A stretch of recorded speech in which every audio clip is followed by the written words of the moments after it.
So today, Francis Ngannou was on Ariel Helwani's MMA show, and he was saying that his contract is almost up with PFL, and that he has interest in fighting on the UFC White House card that happens next June. And he'd said to Ariel Helwani that he hadn't fought in whatever it was, but a year and a bit. And since his contract is coming to an end, he does look at that UFC White House card and he wants to kind of rejoin the UFC. And I just kind of want to talk about that and, if that will be good, if it will be bad, if it will happen at all, because of, the way Ngannou left the UFC initially. It wasn't very good, it was very negative between him and Dana White. So this is the clip, or rather, this is the what he said. He said, "I think his next fight is going to be MMA because obviously he done boxing, so and where he lost to Fury and Joshua. Obviously the Fury fight was a bit debatable, but whatever. It's going to be MMA since we're getting very close with the PFL contract, as in it's close to being finished, and they have to give me a fight. So if obviously the PFL don't give him a fight, why is he going to be in the PFL? And because technically he's only fought once for the PFL, and that was last summer, or sorry, last October, I believe. It was last October against Henan Ferreira, I think his name is, where there was, if you remember, it was that kind of brutal ground and pound finish where he was like knocked out, and Gann's just hitting him with like constant back of the head shots.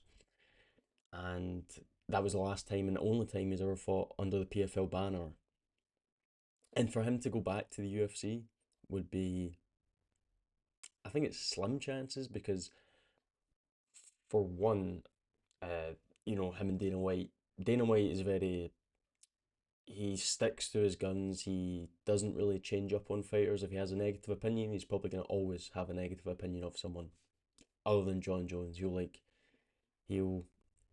lick John Jones up. He'll flip flop for John Jones because John Jones is like a big, seller. He's a big personality for the UFC, and he brings a lot of eyes. So I guess that's like for monetization, he will flip for John Jones. But Ngannou, as we've seen, he doesn't. One of the biggest things I remember when Ngannou was leaving the UFC was, could he sell pay-per-views for the PFL or for Bellator or whoever he went to?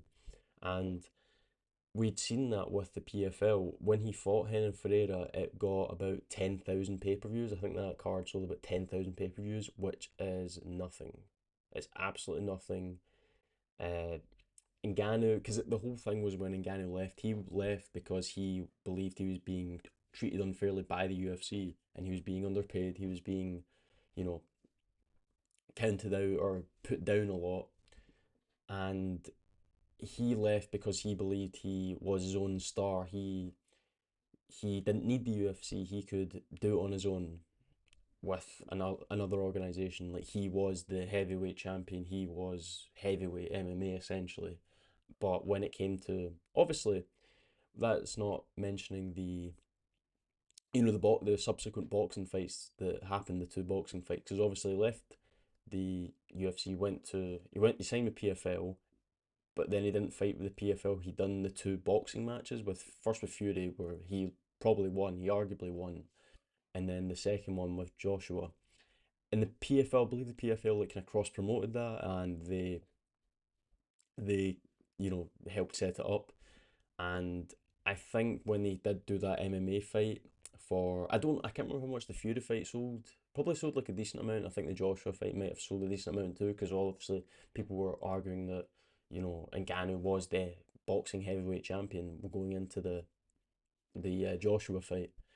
But after that, after he got knocked out by Joshua, his kind of star power just kind of like plummeted, and he fought Henan Ferreira, where people weren't really like, it was kind of seen as like a layup because Hennepin, like, it's that UFC versus Bellator, PFL, like the guys in the UFC are like miles above the people in Bellator and the PFL, so it was like a can. He was like getting fed, and that's kind of what we saw when he did fight in the PFL. He kind of disposed of him. I believe it was in the first round. I think it was just very easily, and yeah, that was it. But he hasn't fought since, and Should he fight in the UFC? I don't think he will, just for the fact that, as I said, Dana White is, he's very strict with his opinion on fighters. And what had happened, there was I think it was a couple months ago, maybe a while ago this year, it came out that apparently Ngannou had like grabbed Dana White or something, grabbed Hunter Campbell at an event. I think it was like an event, maybe some press conference after for the Gan fight when Ngannou fought Gan. I think it was a press conference or something like that around that time, because that was the last time Ngannou fought was January 2022 for the heavyweight belt. We're defending it against Gan, and on top of that, the kind of star power that is like plummeted, because we haven't he hasn't really been a thing in MMA for like really like 3 years. So I don't really see why the UFC, because he's wanting to fight, especially Ngannou. He said White House card. That's essentially like John. He's essentially want to fight John Jones, or even I don't think he'd fight Aspinall. I think he'd fight John Jones, maybe like some interim belt or something like that. But I don't think the UFC is gonna need him. They don't need him because he's like a nobody now. No one really cares about Ngannou. When like you never hear about. Last time I heard about Ngannou was because he hit someone with his truck. He like killed a woman in, I think it was Cameroon, because he hit them and she was on a motorbike, and he like ended up he was like paying for her medical bills, but she ended up dying, and that was the last time I heard, and that was like what, 6 months ago or something like that.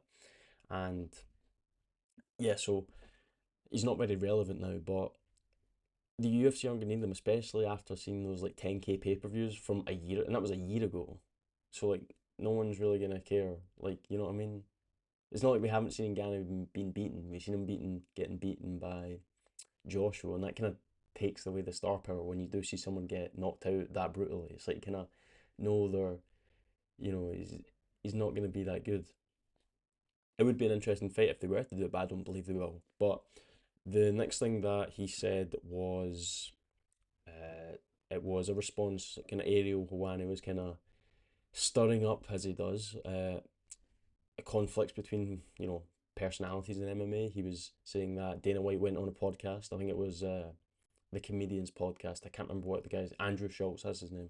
He was on his podcast and he said that, talking about this kind of interaction between Dana White and Ngannou, and basically Ariel asked him what does Ngannou think of it, and he said we shouldn't have gone this way. I would have just quit.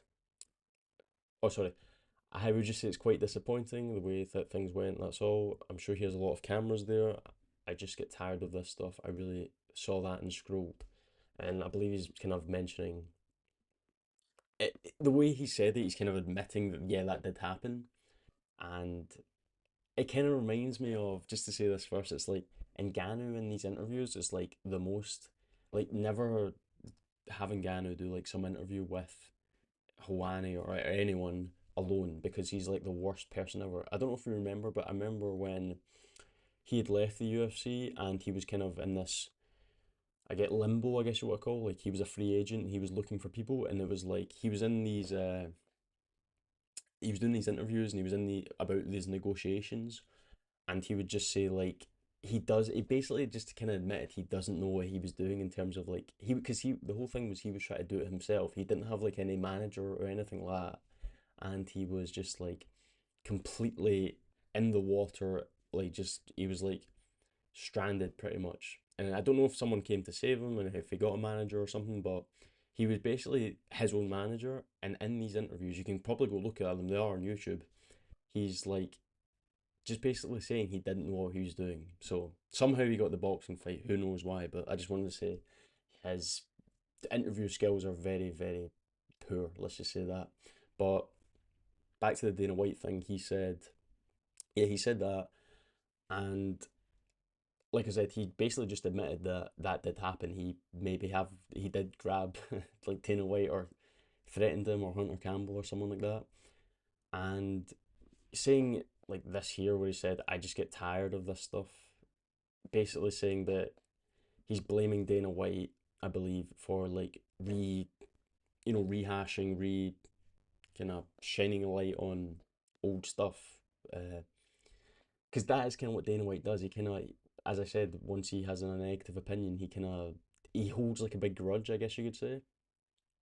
Unless someone's maybe apologized, then I think maybe he'll be a bit less harsh on them.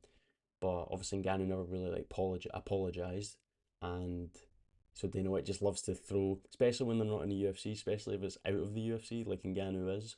He just loves to throw shots at anyone because obviously Ngannou's at the PFL. PFL are, a competitor to the UFC, and he wants to downplay them as much as he can. And obviously, Ngannou himself, Dana White just doesn't like them very much because of their bad interactions in the past. Their bad, I guess, negotiating, I guess you could say.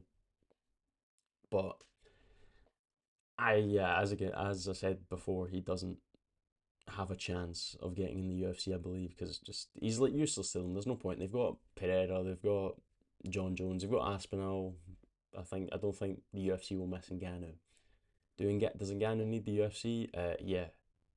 One of the biggest things people don't mention is the UFC make fighters, because you'll see all the time fighters maybe that aren't in the UFC, maybe they're in PFL, maybe they're somewhere else. They might be really good, but no one really cares because they're not in the UFC. Because the UFC, as much as I've criticised why I don't like maybe the UFC's marketing in some ways, maybe they're quite they lack in maybe making pay-per-views look better in terms of the promotion or the marketing.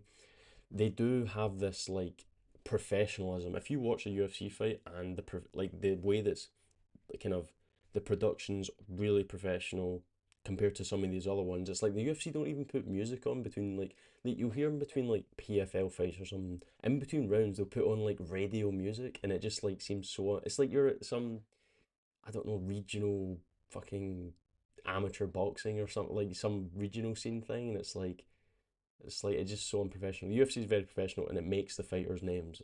The fighters put on good fights. The UFC kind of